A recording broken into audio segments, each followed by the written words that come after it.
nós vimos que Jesus, ele é o Cordeiro de Deus que tira o pecado do mundo. João, quando viu Jesus chegando, disse: esse é o Cordeiro de Deus que tira o pecado do mundo.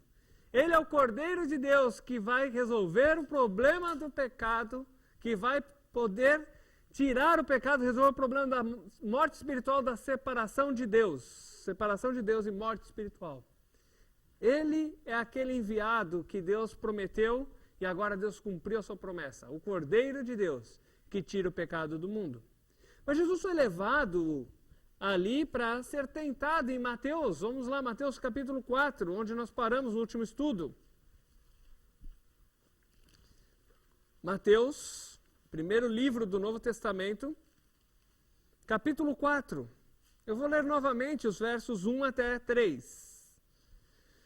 Então Jesus foi levado pelo Espírito ao deserto para ser tentado pelo diabo. Depois de jejuar por 40 dias e 40 noites, teve fome.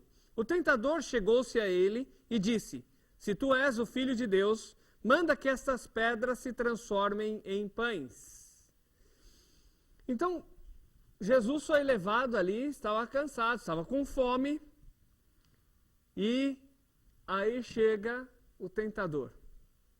E ele diz: olha, Jesus, manda essas pedras aí virarem pão e você come. Parecia que ele estava sendo bonzinho, não parecia? Só que tinha muita coisa por trás ali.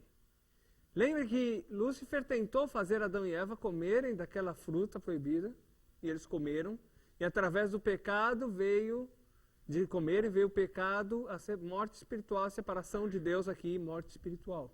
Também, Satanás ia tentar fazer a mesma coisa com Jesus. Agora, Jesus, ele ouvindo aquilo que o Satanás falou, ele tinha uma escolha. Ou ele ouvia a voz de Satanás e fazia o que Satanás estava propondo. Ou então ele pegava e se mantinha fiel ao propósito de Deus para a vida dele. Vamos ver a resposta de Jesus. Alguém pode ler verso 4? Jesus, porém, respondeu: está escrito, não só de pão viverá o homem, mas de toda palavra que procede da boca de Deus. Jesus disse que o mais importante é a palavra de Deus e não simplesmente comida. Muitas pessoas dão muito valor para a questão de comida, dão muito valor para questões financeiras e materiais, mas não dão valor nenhum para a palavra de Deus.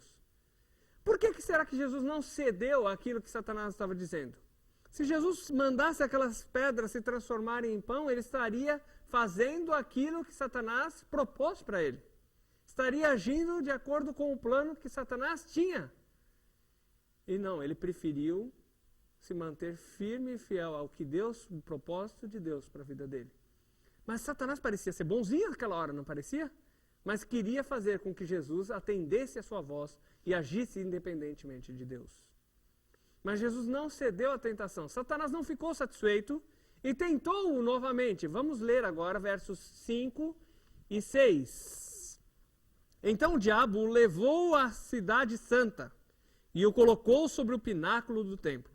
Ele disse: se tu és o Filho de Deus, lança-te daqui abaixo, pois está escrito: aos seus anjos dará ordens a teu respeito, e eles te tomarão pelas mãos, para que não tropeces em alguma pedra. Agora, na segunda vez que ele tenta Jesus, ele usa um outro argumento. Primeiro ele usou uma aparência boa e querendo ajudar, entre aspas, Jesus. Agora a segunda tentativa dele, ele pega e leva Jesus até Jerusalém e diz: olha, se joga daqui, porque a Bíblia diz que você vai dar ordem aos anjos e eles vão te guardar. Agora, isso está escrito na palavra de Deus? Está lá em Salmos, capítulo 91, está escrito exatamente as mesmas palavras. Vamos lá ver, Salmos, bem no meio da Bíblia. Salmo 91, vamos ler o 11 e o 12 primeiro, depois nós olhamos o 10. Olha só o 11. Pois aos seus anjos dará ordens a teu respeito, para que te guardem em todos os teus caminhos.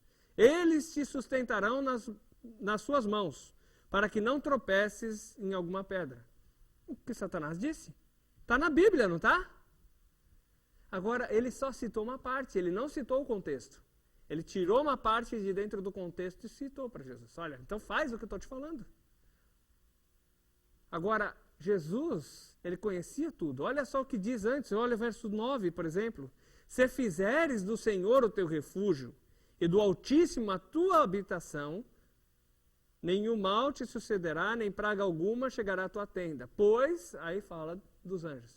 Mas, isso daqui era para o quê? Para quem fazia do Senhor seu refúgio. No verso 1, verso muito famoso, também diz assim, aquele que habita no esconderijo do Altíssimo, a sombra do Onipotente descansará. Então, quando a pessoa está debaixo da proteção de Deus, então Deus diz que manda os anjos para guardar. Só que se Jesus obedecesse Satanás, ele estaria agindo debaixo da proteção de Deus ou debaixo da ordem de Satanás? Debaixo da ordem de Satanás. Vejam só que o diabo citou uma parte da Bíblia, mas tirou essa parte do contexto. E nós precisamos tomar cuidado, que muitas pessoas usam a Bíblia. Só que será que estão usando da maneira certa dentro do seu contexto? É por isso que nós precisamos conhecer a palavra de Deus dentro do seu contexto. Histórico, geográfico, cultural, linguístico. Por isso que nós precisamos vê-la como um todo, não apenas como pedaços isolados. Porque até o próprio diabo usou um pedaço isolado para tentar Jesus. Agora vamos ver se Jesus cedeu à tentação ou não. Alguém pode ler o verso 7. Respondeu-lhe Jesus, também está escrito, não tentarás o Senhor teu Deus. Então está dizendo ali, não tentarás ao Senhor teu Deus. Ou seja, se Jesus se lançasse, ele estaria provocando Deus, tentando Deus. É que nem uma pessoa dizer assim, olha, Deus disse que vai me proteger, então ele tem que me proteger. Aí ele pega, vai, bebe bastante, sai dirigindo a 120, 150 por hora, bate numa árvore e depois reclama, Deus não me protegeu, Deus não me guardou. Por quê? A pessoa está tentando a Deus, está provocando a Deus. Ou então pega o carro e diz assim, bom, Deus tem que proteger o meu carro. Eu vou orar aqui, deixo o carro aberto, com a chave no contato de propósito. Bom, Deus, agora vamos ver se o Senhor vai guardar meu carro ou não e sai. Isso é provocar a Deus, tentar a Deus. A Bíblia diz que Deus cuida e guarda, sim, mas diz para não provocarmos a Ele, não tentarmos a Ele. Jesus novamente não cede à investida do diabo, ao ataque de Satanás, à tentação que ele propõe. Mas Satanás não desiste, ele tenta mais uma terceira vez. Vamos ler os versos 8 e 9. Levou novamente o diabo a um monte muito alto e mostrou-lhe todos os reinos do mundo e o seu esplendor. E disse, tudo isto te darei, se prostrado me adorares. Agora vejam só a audácia de Satanás. Olha tudo isso aqui, olha só. Olha quanta coisa. Eu vou te dar tudo isso. É só você fazer uma coisa, me adorar. Ele sempre quis tomar o lugar de quem? De Deus. E agora ele estava querendo induzir Jesus a adorá-lo. E vamos ver a resposta de Jesus? Alguém pode ler versos 10 e 11. Então Jesus lhe ordenou, retira-te, Satanás, porque está escrito, ao Senhor teu Deus adorarás, e só a ele darás culto. Com isto, o deixou o diabo, e eis que vieram anjos e o serviram. Vejam só que Jesus disse, somente ao Senhor teu Deus adorarás. Satanás por 3 vezes investiu contra Jesus, tentou Jesus. Vejam só como que ele investiu. Primeiro, ele usou até uma aparência boa, não usou? Depois, ele usou a própria Bíblia. E depois ele prometeu coisas. Prometeu posição, glória, coisas materiais. Agora, um detalhe importante. Quase todas as religiões têm isso também, não tem? Uma aparência boa, ajuda as pessoas, fala de Deus. Quase todas também usam a Bíblia. Quase todas prometem, venham para a nossa igreja e você vai ver como vai acontecer de bom para você. Promete que você vai ficar rico. Promete que você não vai ter mais dor de cabeça, não vai ficar mais doente. Prometem que você vai ter coisas boas para você. Agora, será que simplesmente porque tem uma aparência boa, porque usa a Bíblia e porque tem prometido alguma coisa, quer dizer que vem de Deus? O diabo, quando tentou Jesus, também usou uma aparência boa, também usou a Bíblia e também prometeu coisas. Nós precisamos realmente conhecer a palavra de Deus para não sermos enganados. Jesus venceu a tentação as 3 vezes, as 3 respostas de Jesus foi usando a palavra de Deus. Tanto no verso 4, quando diz que não só de pão viverá o homem, mas de toda a palavra que procede da boca de Deus. Tanto no verso 7, quando diz, não tentarás ao Senhor teu Deus, e também no verso 10, quando diz, somente ao Senhor teu Deus adorarás. Para vencer Satanás, para vencer a tentação, só através do que Deus diz. Jesus venceu a tentação, Jesus passou por essa prova. Ele não cedeu ao pecado, portanto, ele continuou ligado a Deus, espiritualmente vivo. E ele podia sim, ele pode sim ser o nosso substituto. Lembra que precisava ser um inocente no lugar do culpado. Em todas as lições que temos estudado, precisa um inocente no lugar do culpado. Jesus venceu a tentação. Jesus continuava sendo inocente, aquele que poderia ser o nosso substituto, aquele que poderia tomar o nosso lugar e resolver o problema do pecado. Vamos para Marcos agora. Capítulo 1. Alguém pode ler versos 14 e 15. Depois de João ter sido preso, foi Jesus para a Galiléia, pregando o evangelho de Deus, dizendo: o tempo está cumprido e o reino de Deus está próximo. Arrependei-vos e crede no evangelho. Tá. Jesus, ele começou a pregar e ensinar. E uma coisa interessante, olha só qual a base que ele está dizendo da sua pregação. Arrependei-vos e crede no evangelho. Muitas pessoas entendem errado essa palavra evangelho. Uns acham que são os 4 primeiros livros do Novo Testamento, Mateus, Marcos, Lucas e João. Outros acham que é toda a Bíblia. Mas a palavra evangelho quer dizer literalmente boas notícias. Então, Jesus estava dizendo assim, arrependei-vos e crede nas boas notícias que Deus tem para dar para você. O homem sempre achou que podia chegar até Deus através do seu esforço e das suas obras. Mas Jesus está convidando o homem a se arrepender, a reconhecer que tudo isso que nós fazemos através do nosso esforço, através do nosso plano, das nossas obras, ou esforço que as religiões pedem de nós, e obras que fazemos, ou rituais que seguimos dentro delas, pede que nós peguemos tudo isso e deixemos de lado, mudemos o nosso pensamento, a nossa atitude para com isso, e reconheçamos e creiamos nas boas notícias que Ele tem para nós. O homem é pecador, nasce separado de Deus e espiritualmente morto. O homem não pode chegar até Deus através do seu esforço, nós já estudamos. O homem está perdido, separado de Deus, mas chegou a boa notícia. Jesus é o Cordeiro de Deus que tira o pecado do mundo. É aquele libertador que Deus havia prometido. Ele sim pode resolver o problema do pecado. O homem só tinha más notícias, ele estava perdido, separado de Deus e merecia o inferno.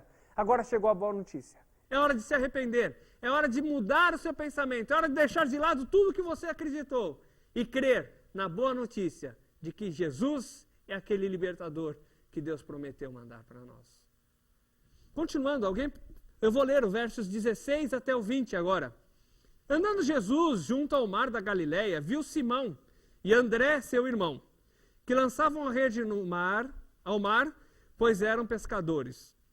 Jesus lhes disse: vinde a mim, e eu vos farei pescadores de homens. Então eles, deixando as redes, o seguiram. Passando dali um pouco mais adiante, viu Tiago, filho de Zebedeu, e João, seu irmão, que estavam no barco consertando as redes.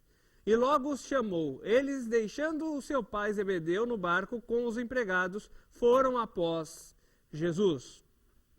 Então Jesus começou a chamar pessoas, e essas pessoas começaram a segui-lo de perto, e Jesus começou a discipular essas pessoas, ensinar essas pessoas. E eles estavam seguindo Pedro, Tiago, João, André, e nós vamos ver mais outros que Jesus chamou também. Verso 21 e 22, alguém pode ler, por favor? Entraram em Cafarnaum E logo no sábado, indo ele à sinagoga, começou a ensinar. Maravilharam-se da sua doutrina, porque os ensinava como tendo autoridade, e não como os escribas. Bom, Jesus vai à sinagoga, e lá na sinagoga começa a ensinar. A sinagoga era que nem se fosse a igreja dos judeus naquela época. Havia o templo, onde os judeus adoravam, ofereciam sacrifício, e haviam nas cidades as sinagogas, onde eles se reuniam para estar ouvindo a palavra de Deus. Jesus vai ali e começa a ensinar a palavra de Deus para os que estão ali, e as pessoas se admiraram de como ele ensinava, porque ele ensinava diferente dos escribas. Lembra que os escribas eram aquelas pessoas que escreviam a Bíblia. Então eles conheciam muito da Bíblia, mas não tinham autoridade por quê? Porque eles não criam, aquilo não fazia parte deles. Mas Jesus não, ele sabia. Ele era o próprio autor dessa palavra e ensinava com autoridade. E as pessoas se maravilhavam do ensino dele. Esse Jesus era maravilhoso. Ele ensinava como ninguém. Versículo 23 e 24, veja só o que acontece. Estava na sinagoga um homem possesso de espírito imundo, o qual exclamou: Ah, que temos contigo, Jesus de Nazaré? Viestes destruir-nos? Bem sei quem és, o Santo de Deus. Então havia um homem endemoniado ali, e ele diz: Olha, eu sei quem você é, Jesus. Você é o Santo de Deus. Jesus era o Santo de Deus? Não era errado ele falar aquilo. Mas quem que estava falando aquilo mesmo? Satanás. Vejam só que não é porque diz uma verdade que quer dizer que também venha de Deus. Ele disse uma coisa que era certa, mas quem estava dizendo veio de onde? Proveio de onde? Do diabo. Então temos que cuidar para saber de onde estão vindo as coisas que estão sendo faladas. Satanás ele não é burro, ele sabe que se ele só falar mentiras, ninguém vai acreditar nele. Então ele fala algumas verdades e põe um pouquinho de mentira no meio e faz com que as pessoas fiquem confusas. Para matar uma pessoa, você precisa pegar 1 litro de água e despejar 5 litros de veneno dentro? Não, um pouquinho só já serve. E Satanás faz isso, ele pega um monte de coisas até boas e joga um pouquinho de mentira no meio para deixar as pessoas confusas e acreditarem no que é errado. Continuando, alguém pode ler versículo 25, por favor? Mas Jesus o repreendeu, dizendo: Cala-te e sai desse homem. Vejam só que Jesus mandou ele calar a boca e sair. Hoje é bem o contrário, né? Quem você é? O que você quer? Meia hora de entrevista com o diabo. Aí depois, sai. Ou então pega o cara, sacode o cara, joga ele na parede. Vocês sabem por que joga na parede, né? Porque é espírito, né? Então o corpo bate e fica e o espírito passa direto. Então, as pessoas hoje fazem muitas coisas para expulsar demônios, mas Jesus simplesmente tinha autoridade. E ele dizia: cala a boca, cala-te e sai. Nós podemos ver a autoridade dele. Esse Jesus, ele ensinava como ninguém. Ele tinha autoridade como ninguém, porque ele era Deus. Porque ele é Deus. Versículos 26 até o 28. Então o espírito imundo, convulsionando e clamando em alta voz, saiu dele. Todos se admiraram a ponto de perguntarem entre si: que é isto? Que nova doutrina é esta? Ele dá ordem até aos espíritos imundos e eles lhes obedecem? Logo correu sua fama por toda a província da Galiléia. Então, as pessoas estavam admiradas. Quem que é esse? Que tem tanta autoridade, ensina a verdade com autoridade e tem autoridade sobre demônios e pode resolver tudo. Quem é este? Verso 29 até o 32. Saindo da sinagoga, foi à casa de Simão e de André com Tiago e João. A sogra de Simão estava acamada com febre e logo lhe falaram dela. Então, aproximando-se, tomou-a pela mão e a levantou. E a febre a deixou, e ela o serviu. Sendo já tarde, tendo-se posto o sol, trouxeram-lhe todos os que estavam enfermos e endemoniados. E vamos continuar até o 38. E toda a cidade se ajuntou à porta. Jesus curou a muitos doentes de diversas enfermidades, expulsou muitos demônios, porém não permitia que eles falassem, porque o conheciam. Jesus não permitia que eles falassem. Eles sabiam quem Jesus era. Agora vejam só que interessante, esse Simão aqui, sabe o que é esse Simão aqui? Que Jesus curou a sogra dele? É o mesmo Pedro, Simão Pedro, irmão de Tiago. Agora tem uma coisa interessante, esse Simão Pedro, segundo uma tradição, ele foi o primeiro papa, não foi? Agora, como que ele podia ser o primeiro papa, sendo que ele tinha uma sogra? Se ele tinha uma sogra, logo ele era casado. Ou alguma coisa não está batendo nessa história. Será que o primeiro papa era casado? Ou será que Pedro era o primeiro papa? Como que fica essa história?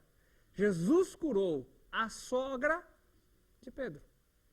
Logo, Pedro era casado.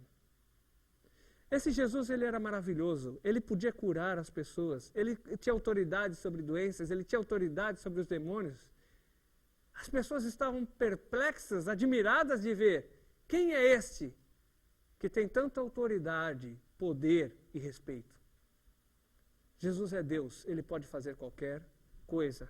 Alguém pode ler, por favor, os versículos 40 até 42. E aproximou-se dele um leproso que, rogando-lhe e pondo-lhe de joelho diante dele, lhe dizia: Se queres, bem podes, limpa-me.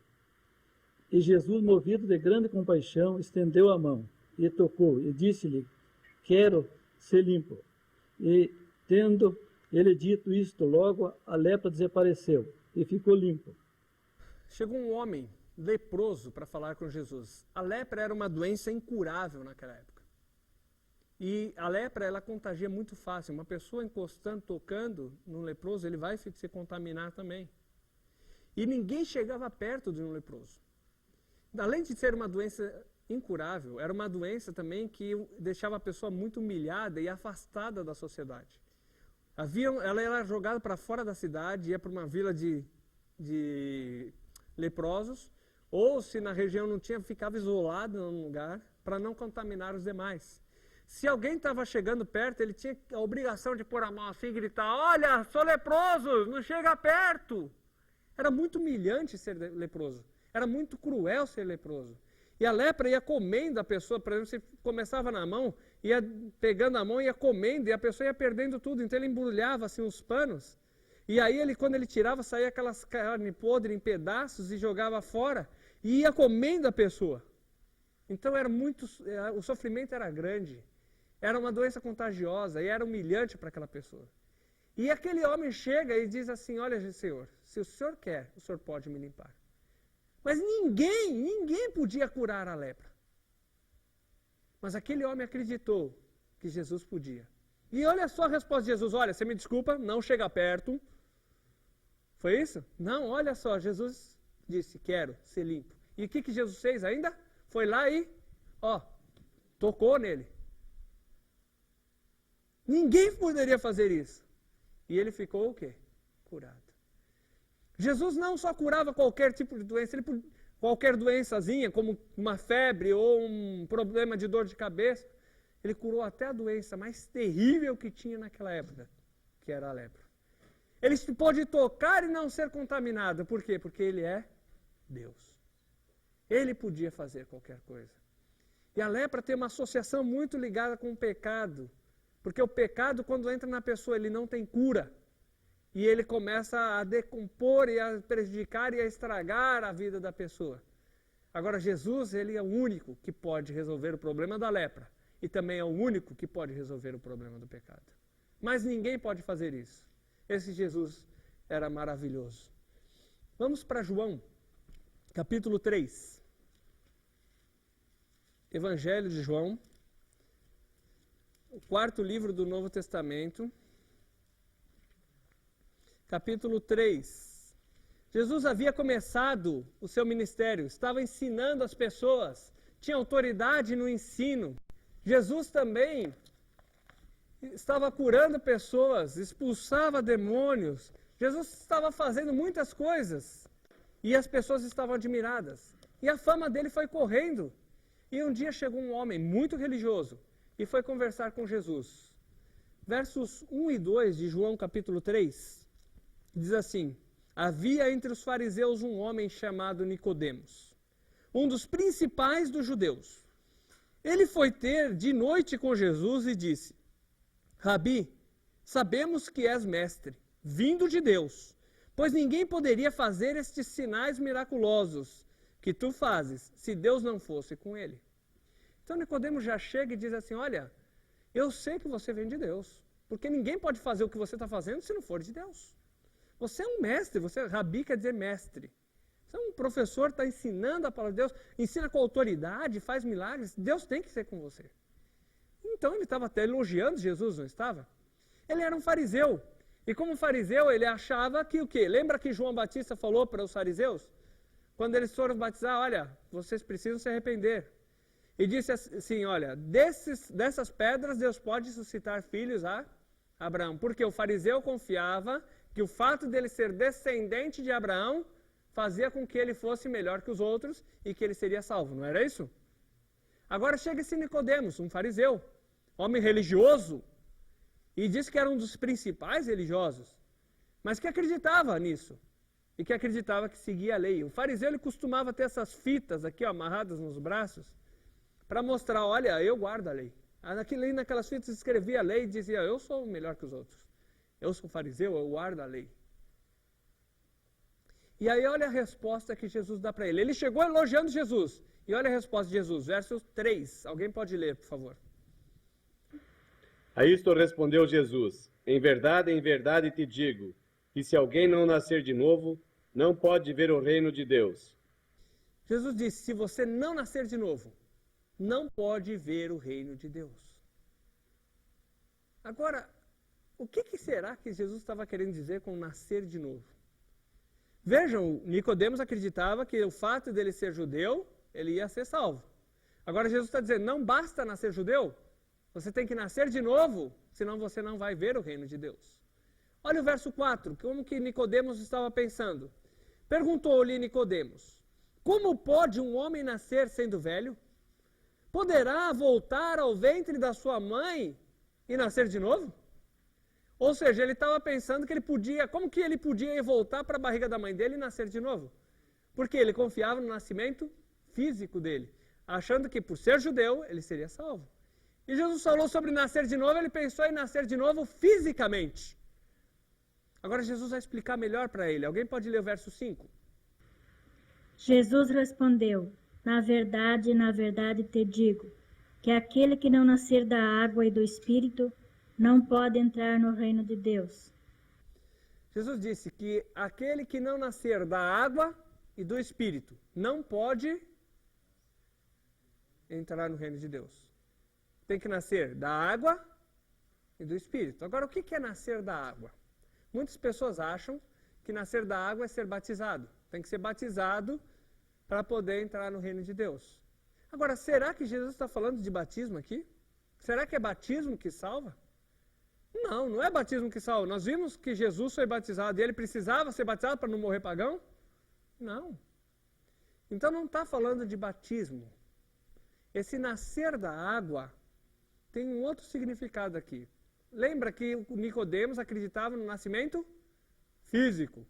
Eu nasci descendente de Abraão, logo eu sou superior aos demais. Já Jesus estava falando de um outro tipo de nascimento, nascer de novo. E quando fala de nascer da água, quando nós nascemos, quando nós somos gerados, nós ficamos por 9 meses dentro da barriga da nossa mãe, dentro de uma bolsa de quê? Água. Então, quando está falando de nascer da água, está falando de nascimento o quê? Natural, nascimento físico. Jesus estava dizendo assim para ele, olha, Nicodemos, não adianta você só ter nascido fisicamente, você precisa nascer também espiritualmente. Nascer da água e do Espírito. O homem nasce separado de Deus e espiritualmente morto. Quando ele nasce da água, quando ele nasce da barriga da mãe, ele já nasce espiritualmente morto e separado de Deus. E para que ele possa entrar no reino dos céus, ele precisa ter um nascimento espiritual também. Porque com o espírito morto e separado de Deus, ele não vai chegar na presença de Deus. Não basta só nascer fisicamente, tem que também nascer espiritualmente. E olha a prova disso no verso 6. Vamos ler o 6 e o 7. O que é nascido da carne é carne. O que é nascido do Espírito é Espírito. Não te maravilhes de eu te dizer, necessário vos é nascer de novo. Jesus estava dizendo para ele, o que é nascido da carne é carne. Nascimento da água, da barriga da mãe, nascimento natural. O que é nascido de carne é carne. Agora, o que é nascido do Espírito é Espírito.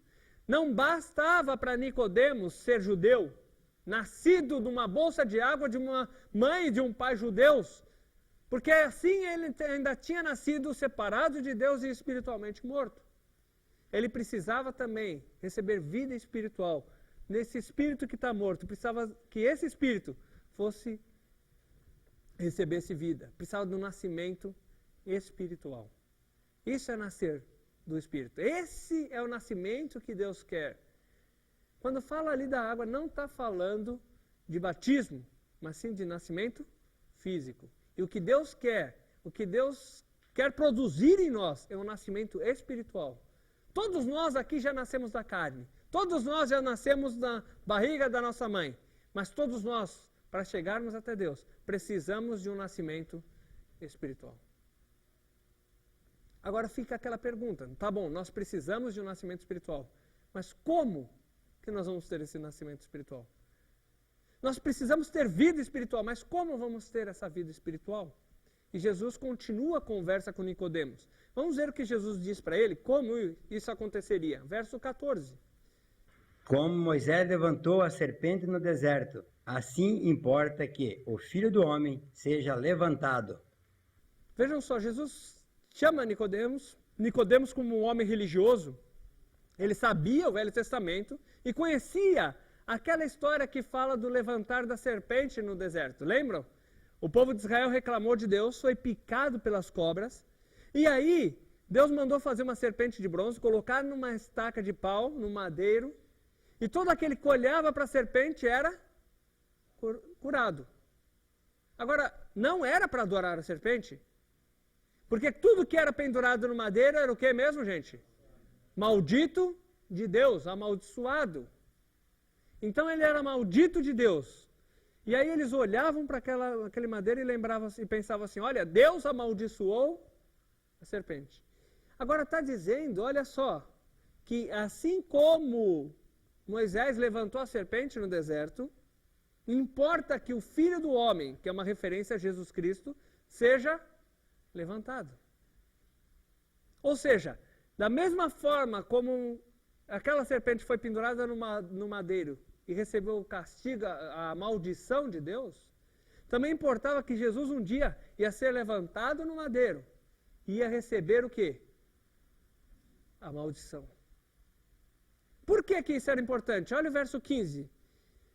Para que todo aquele que nele crê tenha a vida eterna. Ou seja, um dia esse Jesus, ele seria levantado no madeiro e a maldição do pecado cairia sobre ele, para que aquela pessoa que olhasse para ele e cresce nele fosse salva, tenha vida eterna. Ou seja, Jesus seria pendurado no madeiro e todo aquele pecador que olhasse para ele seria salvo.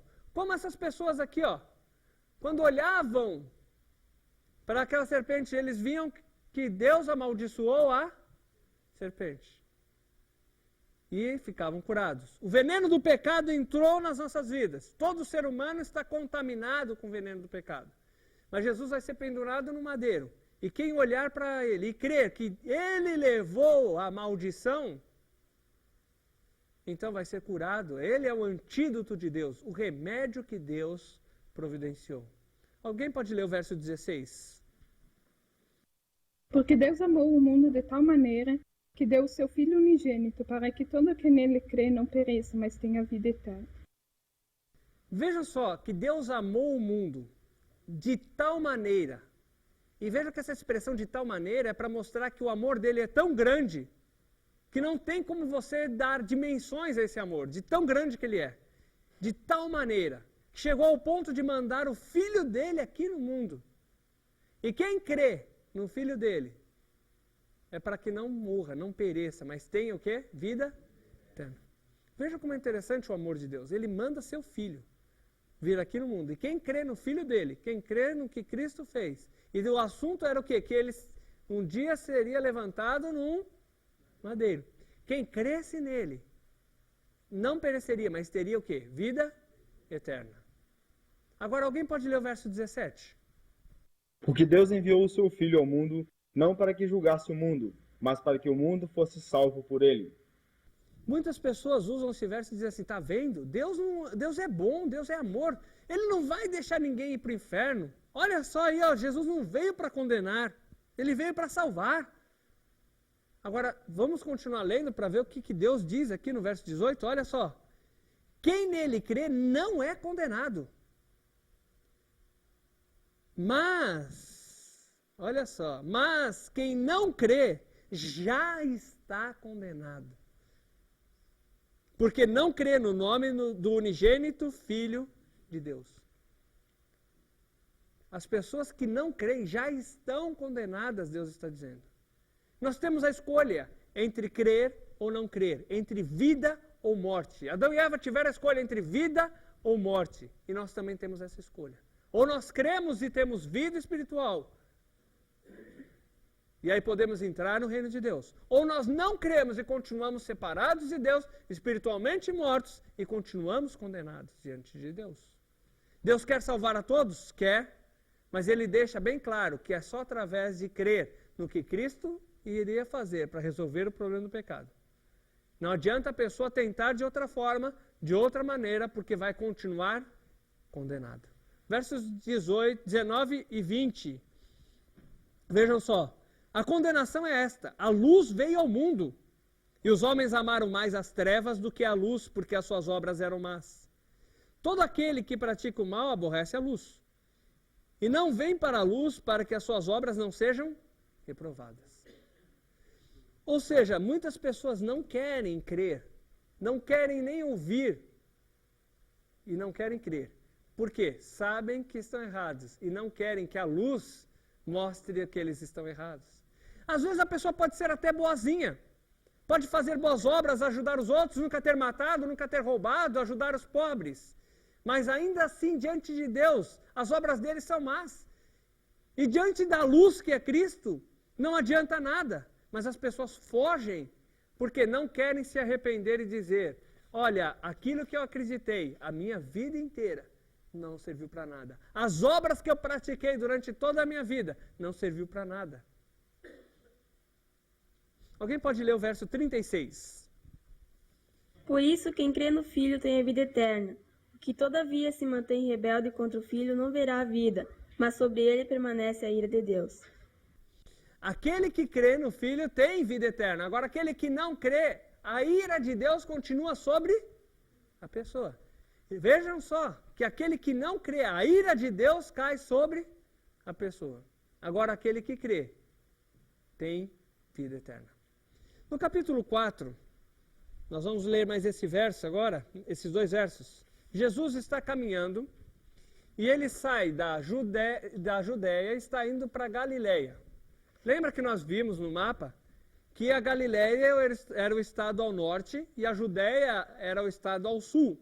E no meio dos dois tinha Samaria. Então ali em Samaria, naquela região de Samaria, Jesus está passando na frente de um poço e pede água para uma mulher. E eles começam a conversar. E aquela mulher, conhecendo os costumes do seu povo e sabendo das brigas que haviam entre judeus e samaritanos, e os samaritanos achando que podiam chegar até Deus também dos seus esforços, e o judeu também, e discutindo sobre a questão de que se tinha que adorar no templo mesmo ou não, porque naquela época o judeu, quando ia adorar a Deus, tinha que ir até o templo.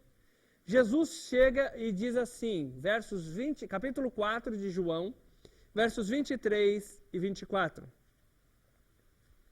Mas a hora vem, e já chegou, em que os verdadeiros adoradores adorarão o Pai em espírito e em verdade. Pois o Pai procura a tais que assim o adorem. Deus é espírito, E importa que os que o adoram, o adorem em espírito e em verdade. Para adorar a Deus, não importa o lugar, mas tem que ser na parte, o quê? No corpo? Na alma? Não, no espírito. Para adorar a Deus de verdade é no espírito. Só que hoje as pessoas pensam um pouco diferente, né? Acham que adorar a Deus é ficar pulando lá, ou ficar gritando bastante, ou chorando de emoção. Só que a verdadeira adoração a Deus não é fruto de emoções que vêm da alma, não é fruto de um corpo que está pulando, dançando, festejando ou gritando, não é fruto de pensamentos humanos, mas a verdadeira adoração a Deus é espiritual. E aquele que ainda tem o seu espírito morto não pode adorar a Deus. Hoje muitas pessoas estão com o espírito morto e não estão adorando a Deus. Acham que através de pular, através de gritar ou chorar ou de emoções estão adorando a Deus. Mas diante de Deus nada disso vale. Porque a verdadeira adoração não é no corpo, não é na alma, mas é espiritual. Os verdadeiros adoradores adorarão a Deus em espírito e em verdade. Marcos 2, 1 a 4. E nós vamos parar nesses versos. Marcos, capítulo 2. Segundo livro do Novo Testamento. Versos 1 até 4. Alguns dias depois, entrou outra vez em Cafarnaum e soube-se que estava em casa. Logo se ajuntaram tantos que nem ainda nos lugares junto à porta cabiam, e anunciava-lhes a palavra. Vieram ter com ele, conduzindo um paralítico, trazido por 4 homens. Não podendo aproximar-se dele por causa da multidão, descobriram o telhado onde estava e, fazendo um buraco, baixaram o leito em que jazia o doente. Então, Jesus estava numa casa, uma multidão na porta. Esses homens trazem esse paralítico num leito, vão levando, só que não conseguem entrar para levar perto de Jesus. Tiram um telhado, naquela época era assim que era feito. Geralmente eles tinham tipo um assoalho assim em cima, hoje a gente usaria mais como um assoalho.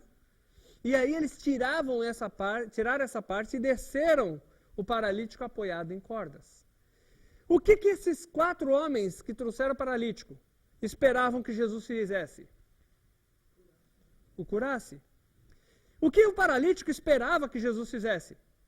Curasse. O que todos que estavam ali dentro imaginavam que Jesus ia fazer? Curasse o paralítico. Agora, uma pergunta: qual era o maior problema do paralítico? Será que se Jesus só curasse ele, teria resolvido todos os problemas daquele homem? Então, no próximo estudo, nós vamos ver o que era mais importante na vida do paralítico. O que é que Jesus considerava mais importante na vida daquele homem? E nós vamos ver também como é que Jesus agia e mais provas de que ele era Deus e ele podia ser o substituto em nosso lugar, que poderia resolver o problema do pecado, porque ele é o Cordeiro de Deus que tira o pecado do mundo.